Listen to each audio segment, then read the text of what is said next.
Good day po mga bayang karerista. July 3, 2026, Friday at PJCI. Start time at 5:30 PM. Yung mga pa-shoutout nyo po nasa dulo po ngayong araw ng Friday. Salamat po.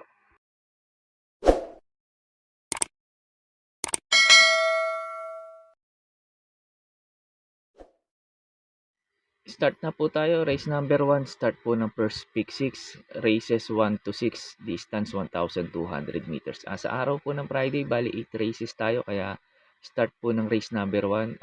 Pick 6 po kagad.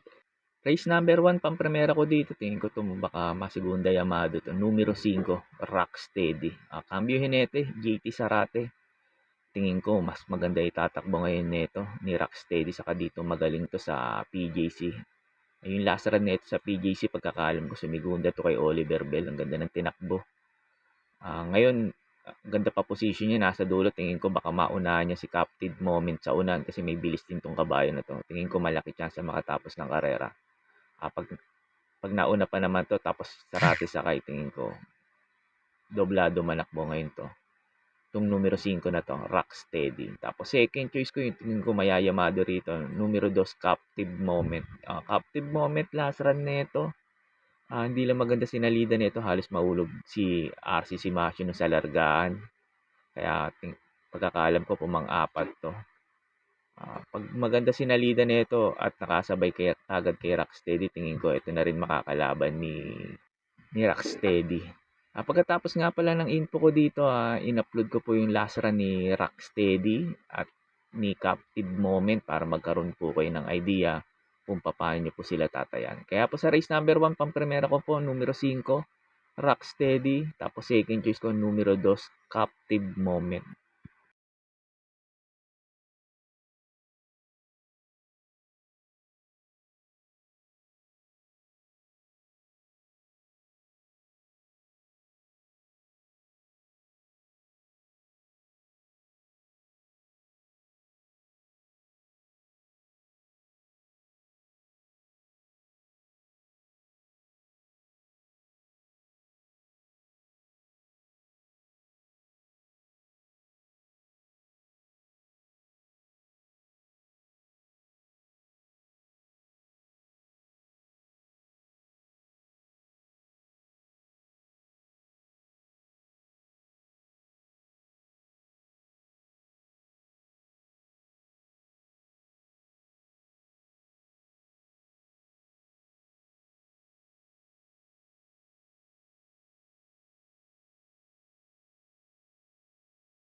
Where they go now, pinagpala, James Quick out of the gate, rushing up, assist to ashes.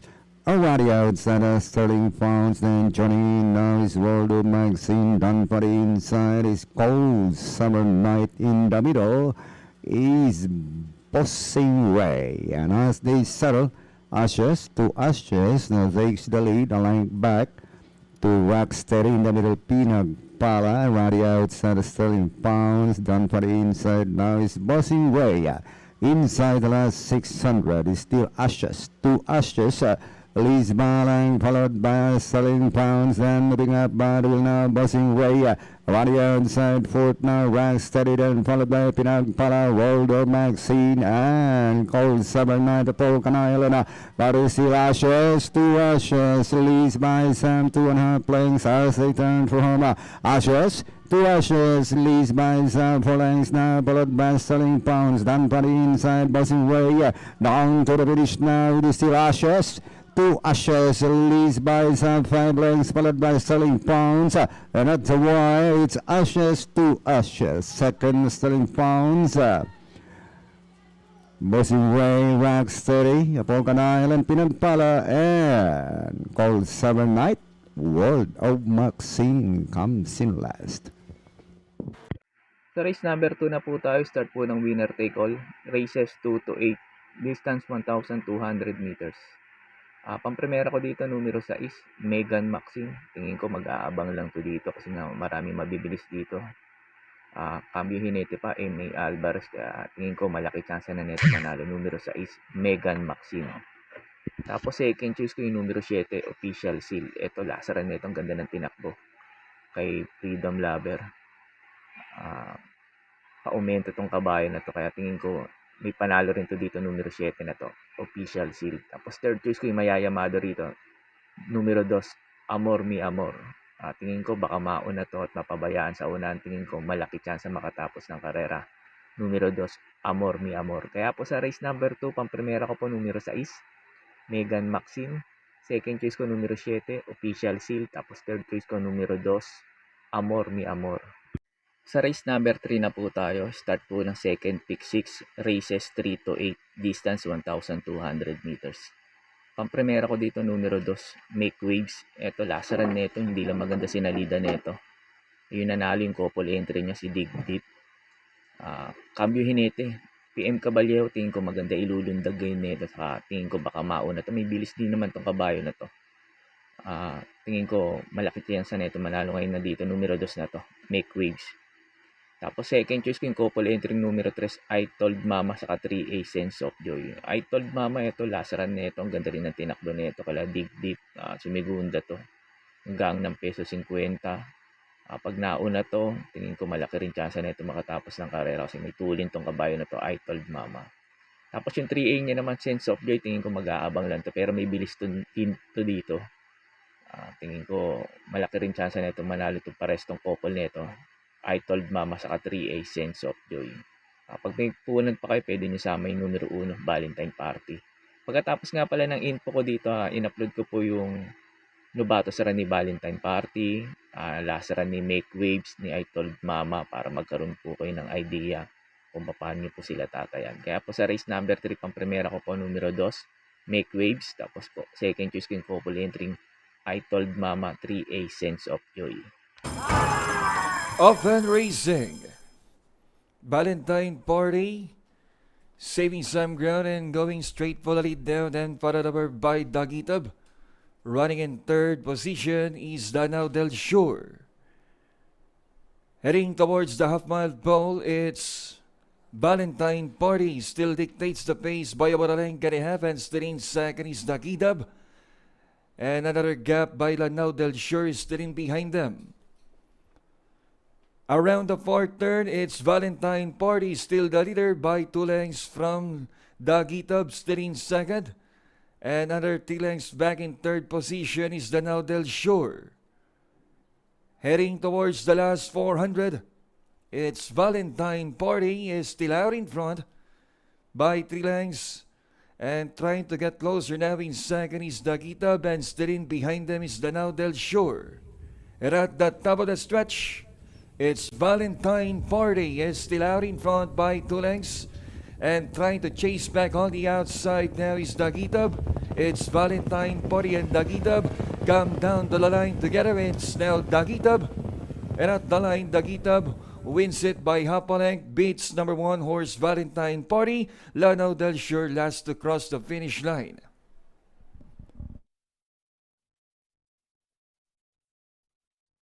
All clears up and they're off and running, and a pretty good start. No speed in the early part though is Make Waves. He's right out the back door, coming out very quickly Native Public, but taken on by Dig Deep on the outside. Scooting up Up on the inside of them all then is I Told Mama in a good spot, about 5 back then to Gaelic Warrior, followed then by Very Ver, then came Cam Pill, and after an ordinary getaway, Make Waves is at the tail of the field and already 15 lengths off them.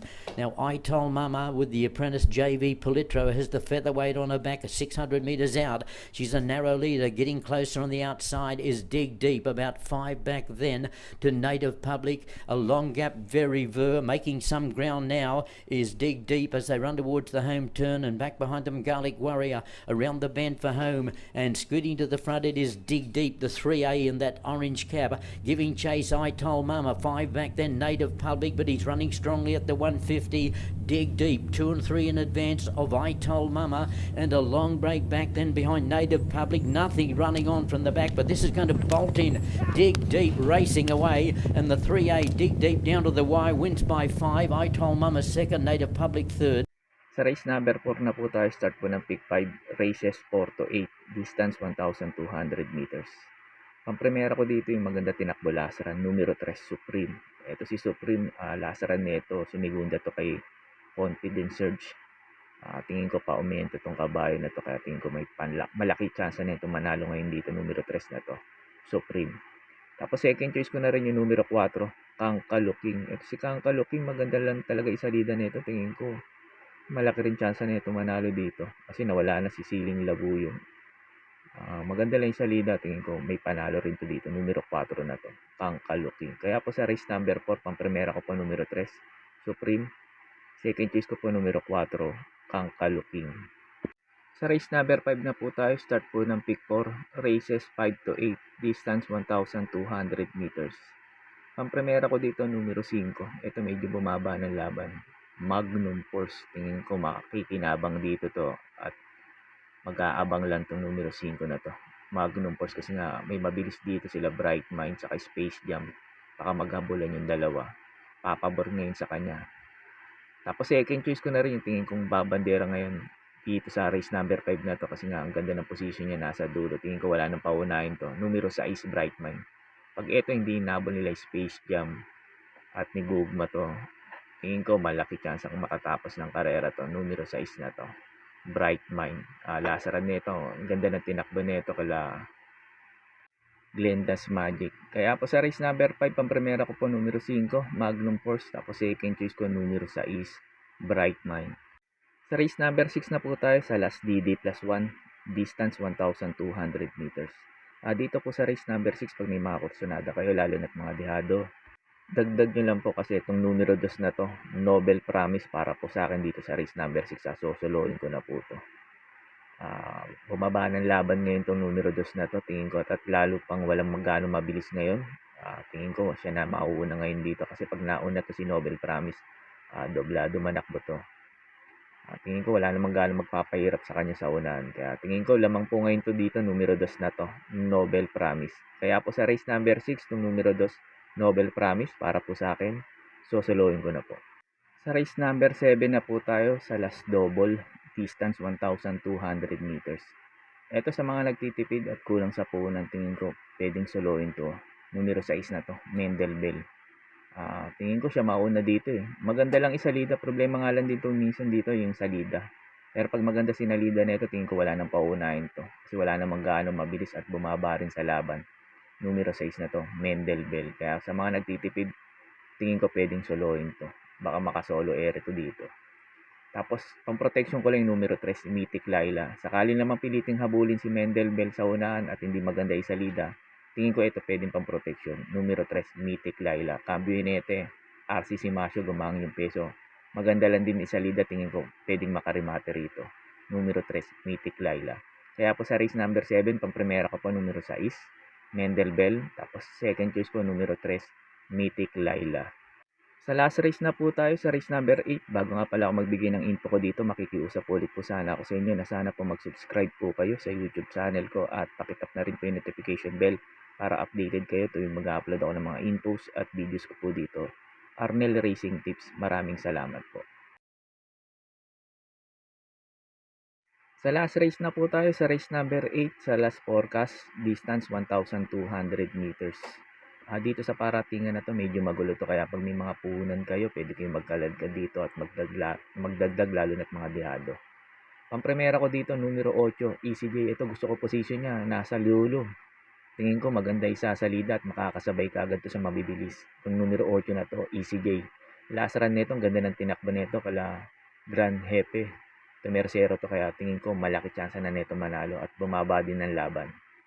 Tapos second choice ko numero 1, Winter on Fire. Ito 'pag maganda lang isalida tingin ko wala nang pauunahin 'to. Ang ganda ng numero niya nasa numero 1. 'Pag walang humabol tingin ko malaki tyansa makatapos ng karera. Tapos third choice ko numero 2, Red Mist. Ito paumento 'tong bagong kabayan na 'to. Kaya tingin ko ito pwedeng umupset sa kanila, numero 2, Red Mist. Kaya po sa race number 8, pampremera ko po numero 8, ECJ.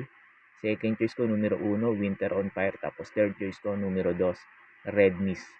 Yun lang po and good luck and happy racing po mga bayang karerista. Pagkatapos nito yung mga pa-shoutout niyo po. Shoutout po sa iyo, Sir Second Munsud ng Tondo. Sir Second Munsud ng Tondo, shoutout po sa iyo at maraming salamat po.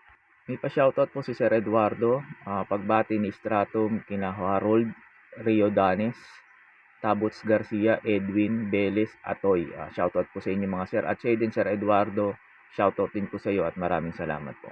May pa-shoutout po si Sir Manuel Tandes, pinapa-shoutout niya lagi yung pinsan niya si Boyet Flores at yung kumpare niyang si Robbie Santos ng Galas QC. Sir Boyet Flores at Sir Robbie Santos at Sir Manuel Tandes, shoutout po sa inyong tatlo at maraming salamat po. Shoutout po sa inyo Sir Alfonso Horado Jr. Sir Alfonso Horado Jr., shoutout po sa iyo at maraming salamat po. Shoutout po sa inyo Sir Isagani Santos. Sir Isagani Santos, shoutout po sa iyo at maraming salamat po. Shoutout po sa inyo Sir Ramon Carpio. Sir Ramon Carpio, shoutout po sa iyo at maraming salamat po.